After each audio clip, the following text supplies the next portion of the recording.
Asterisk, he was used to being served, used to being obeyed, used to seeing people shrink when he entered a room. To Marcus Blake, CEO of Blake Tech Enterprises, success wasn't just a goal, it was his identity. From the shining glass office overlooking the skyline to the chauffeur who waited at the curb, every detail in his life reminded him that he had won, that he had built something no one could touch, that he was, in his own mind, untouchable. Asterisk, that illusion started to crack on a cold winter morning at a corner cafe where he stopped for coffee during a rare walk to the office. He hated going to that particular shop. It was small, dimly lit, and smelled more like books than business. But his driver was late, his regular cafe was closed, and Marcus didn't have time to wait. So he walked in, already frowning. Asterisk, there she was. The waitress. Asterisk, she wore a plain apron, her hair tied up in a messy bun, and she had a notebook in her hand instead of a tablet. Her smile, when it came, was warm but effortless, like it wasn't part of the job. Just who she was. Morning, she said. Coffee or full disappointment today? Asterisk, he blinked. Excuse me? Asterisk, she grinned. Sorry. That's what most people say before 9 a.m. I like to ask just in case. Asterisk, he smirked barely. Just coffee. Asterisk, sitting in or rushing back to save the world? Asterisk, take away, he said, checking his watch. I run a company. No time for charm. Asterisk, she chuckled, but it wasn't sarcastic. Poor thing, she said, pouring the coffee with calm hands. But your company runs you more than the other. Way around, asterisk, he looked up sharply. But she had already turned to the next customer, like he wasn't important. Like he was just a man in a suit. He didn't even ask her name. The next day he was back. For some reason he couldn't explain. And the next day, and again the week after, always at that time, always on foot. He told himself it was convenient, cheaper, quicker, but deep down, something about her voice stayed with him. Even long after the cup was empty, asterisk, she talked like someone who wasn't afraid.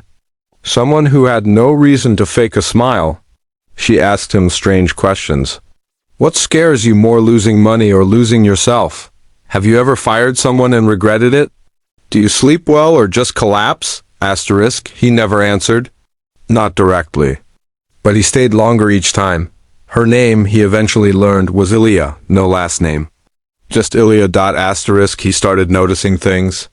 How she treated the homeless man who waited outside the cafe every morning like an old friend. How she wiped down tables even when no one was watching. How she made time for the elderly lady who always spilled her tea. Ilya was kind but not soft. Sharp but never cruel. It frustrated him. How could someone like her, just a waitress, have so much power in a room? Not the kind he was used to, with stock charts and silence, real power. The kind that made people feel like they mattered, asterisk. He asked around once. The owner said she wasn't employed by them. She volunteered. Said the place reminded her of where she came from. Whatever that meant, asterisk, Marcus didn't understand. Couldn't, not yet.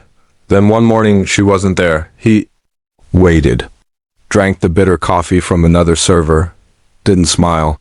The room felt colder. Empty, somehow. Asterisk, when he asked where Ilya was, the barista shrugged. She said she had to travel. Something personal, no details. Asterisk, a week passed, then two. The cafe lost its soul. So Marcus went back to being Marcus, working late, avoiding people, shutting out emotion with spreadsheets and deadlines, and then the call came. His board was in panic mode. A new investor had bought out nearly 60% of the shares. An anonymous figure, silent, strategic, lethal. Marcus, for the first time in years, felt fear. The name revealed itself slowly. Ilya Royce, CEO of a rising equity group that had been buying out companies one by one, with ruthless precision and heart-wrenching impact. She didn't just acquire companies, she transformed them. She cut out the arrogance, the waste, the show, and rebuilt them from the inside out. Asterisk, she had just become the majority owner of Blake Tech Enterprises, and she was calling for a meeting. When she walked into the boardroom, the suits all turned, confused. She didn't dress like them. She wore simple navy blue, no heels, no jewelry. but she moved like she didn't need permission to exist. And when Marcus saw her face, his blood ran cold. Ilya? He whispered. She looked him in the eye, smiled. Hello again. Still rushing to save the world? The room went silent. You're the waitress, someone muttered. She turned to them. I was a waitress, she said gently.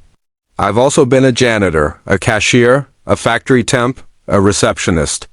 And for the last 5 years I've been building something bigger than any job I ever worked. I've learned more from serving coffee than most people do from sitting in leather chairs. Marcus stood frozen, humiliated, speechless. Why this company? He finally asked, voice tight. She tilted her head. Because it forgot what it was built for. People, innovation, purpose. And because someone in it once looked at me like I was furniture? He swallowed hard. I didn't buy Blake Tech to get even, she continued. I bought it to fix it. And she did. Over the next year, Ilya transformed the company's culture.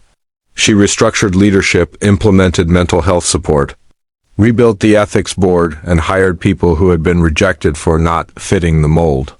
She refused to play by old rules. Employees flourished. Customers returned. And for the first time, Blake Tech became known not just for products, but for people. Marcus stayed at first to fight her, then to understand her, then to follow her. One evening, as the sun set over the office tower, he stood with her on the rooftop and asked, Why didn't you tell me who you were? She smiled. Because you never asked. And because I wanted to see if you could see me without a title. He sighed. I didn't, I'm sorry. She looked at him, not with anger, but compassion. You saw what you were trained to see. A role, a level, not a person. But now you're learning. He nodded. I am. And he meant it. They worked side by side after that. Not as enemies, not even just as colleagues, but as people who had both worn masks for too long. They built something better together. Something lasting. Marcus learned that power wasn't in dominance, but in humility. That leadership wasn't about being first, but about lifting others. That a name, a title, a paycheck, none it meant anything if you couldn't see the person in front of you. And Ilya? She didn't need the company, but she stayed. Because there were still minds to change, voices to amplify, and ceilings to break. They started hosting mentorships for girls from low-income areas, funding programs for working mothers, and creating tech training courses for ex-convicts and former foster youth. They built a legacy not of wealth but of worth. Years later, when Ilya finally stepped down as CEO, she left a note on Marcus's desk, a handwritten one. No logo, no signature. It sighed, lead like someone's watching. Because someone always is.